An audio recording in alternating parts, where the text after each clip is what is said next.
Hello, it's ShadeX, and I've already mentioned my problems with the 616 continuity of the Amazing Spider-Man series, which focuses on the original version of Peter Parker. Marvel, for some reason, does not want Peter and Mary Jane in a relationship in the 616 universe. Post One More Day, they were on again, off again, and fans at least had some hope it'd get undone. But then, Paul happened. Long story short, I am not a fan of him. From what I hear, the writing in the Tassim book currently is not good either, since I made that video. However, rather than rain on a comic book series I haven't read fully in years, I'd instead like to talk about Ultimate Spider-Man and Spectacular Spider-Man. No, not those two cartoons, the new comic book series. In this video, I'll be taking a look at the first 3 issues of the fan favorite Ultimate Spider-Man 2024 reboot, and the first issue of Spectacular Spider-Man, which is written by Greg Weisman, who made the best Spider-Man cartoon of all time.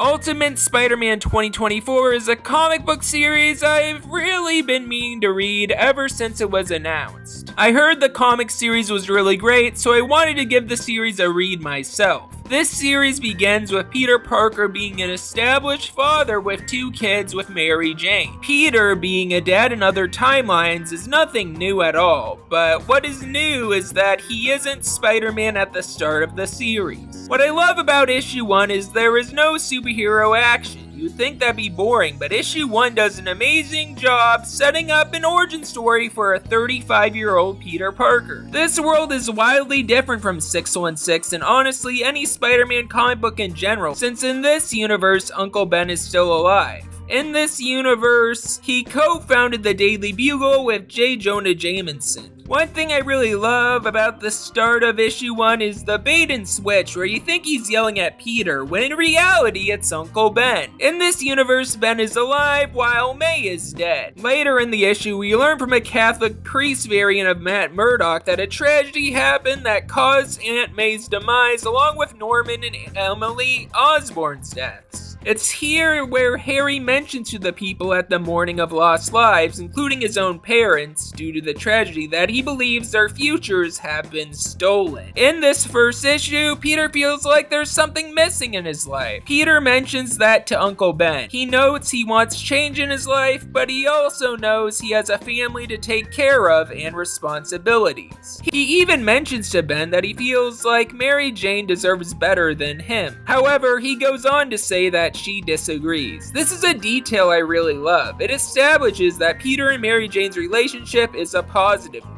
Uncle Ben then tells Peter that he needs to make a change in his life if he wants to feel better and says he needs to wake up. We then see him have a similar talk with Mary Jane where Peter says how he feels yet again. Mary Jane wonders if things will change between the two of them, but Peter replies never. I remember seeing a lot of covers acknowledging these two having a love life again in this comic. I am glad this first issue reflects that. Mary Jane tells Peter a phrase of affirmation, that being "Go get him, Tiger." We then learn that Peter had a ball given to him by a younger Tony Stark, who is Iron Lad in this universe. Tony's father got blamed for the massive tragedy that he did not actually cause. No heroes existed in this world at the time to stop it since they got erased. Spider-Man's future nearly got taken away from him by an evil version of Mr. Fantastic called the Maker, who originally captured the spider that almost bit him. Peter decides he wants that destiny back and remembers the words Ben and Mary Jane told him. He lets the spider in the test tube bite him. He then gets a cool black suit. I really am loving Ultimate Spider-Man so far. Besides issue 1, I've read issues 2 and 3. Issue 2 focuses on Peter fighting crime for the first time and falling for the lies of this universe's version of the Shocker. He also inadvertently reveals his identity to his daughter May, who sees him in the black suit. Earlier in the issue, she sees a picture of Spider-Man and gets scared. Peter reveals his identity identity and reassures her it's her dad. Peter gets shocked again after believing Shocker is stealing for his family, which is yet another lie of his. He gets shocked again and fails to get him arrested. He feels like a failure as a hero, but he sees a drawing of his spider by May, which reassures him. Issue 3 follows that up with May being the one behind the red and blue spider suit we all know and love, as Peter's Pico-Tech suit is able to change appearance. Spider-Man then takes his daughter for a swing, which is really wholesome. It's in issue 3 we see more of the Green Goblin of this universe, who seems to be more anti-hero than straight up villain. This time around he has an Iron Man-like outfit. He really has it out for Wilson Fisk, aka the Kingpin, who owns the Daily Bugle to the point where he bombs one of his cars in issue 1. We learn at the end of issue 3 that Harry Osborn is the Goblin. It's here Peter and Harry learn each other's identities. Rather than Peter and him fighting, they decide to get drinks together. I am really glad I started giving this series a read. Seeing Peter happy in a relationship with Mary Jane along with being a father is great. The characterization of Mary Jane is a lot more accurate than modern takes on the character. She isn't a journalist like in the Insomniac games or a superhero with powers like in 616. Instead, she is a supermodel and entrepreneur in this universe according to a variant cover for issue 3. Overall, I really enjoyed seeing his interactions with MJ and his daughter May, but I am really interested in seeing more of his son Richard. Richard is named after Peter's dead father. Besides the Parker family stuff, I also really loved the subplot of Ben and J. Jonah Jameson trying to get their new newspaper off the ground after they quit the Daily Bugle, not liking the direction it's going in. I really love the friendship between J. Jonah Jameson and Ben. It's really interesting. Also, an update. I read issue 4 of Ultimate Spider-Man, and it, just like every other issue, is fantastic. In it, Harry Osborn has dinner with Peter Parker and Mary Jane. Also, due to this being an Elseworld story where Norman Osborn is dead, Gwen Stacy is still alive and married to Harry Osborn.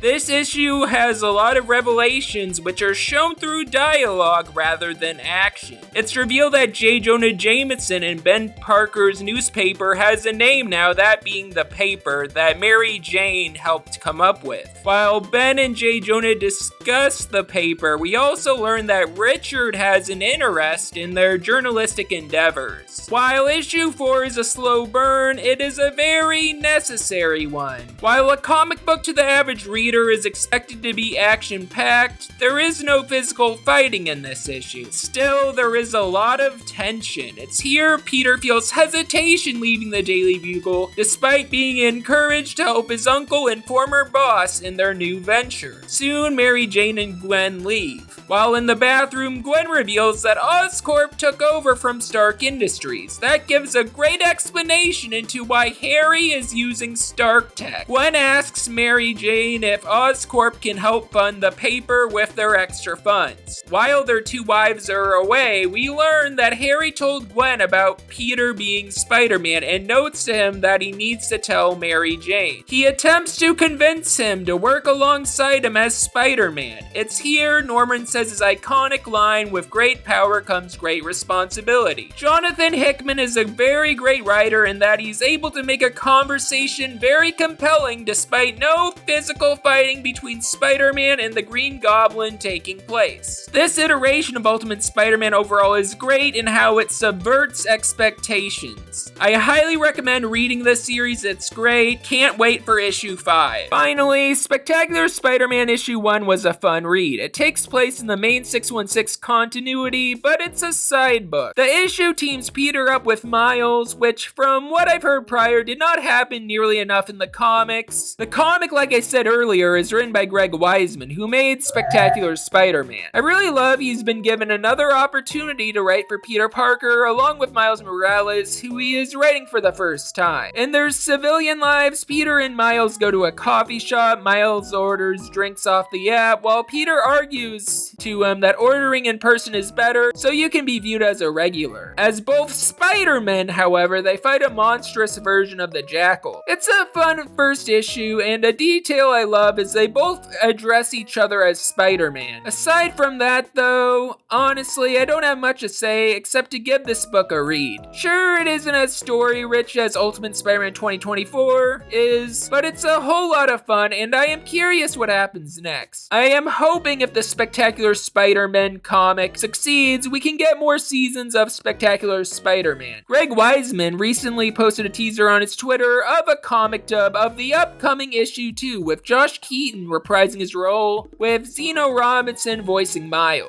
So if we can't get more of the show, I at least hope more comic dub teasers can happen. Iced half and half latte. Yes. With a shot of espresso. Yes. And a dash of cinnamon for Pierre. No, no, no! Just kidding, Pete. Wait, really? Whoa.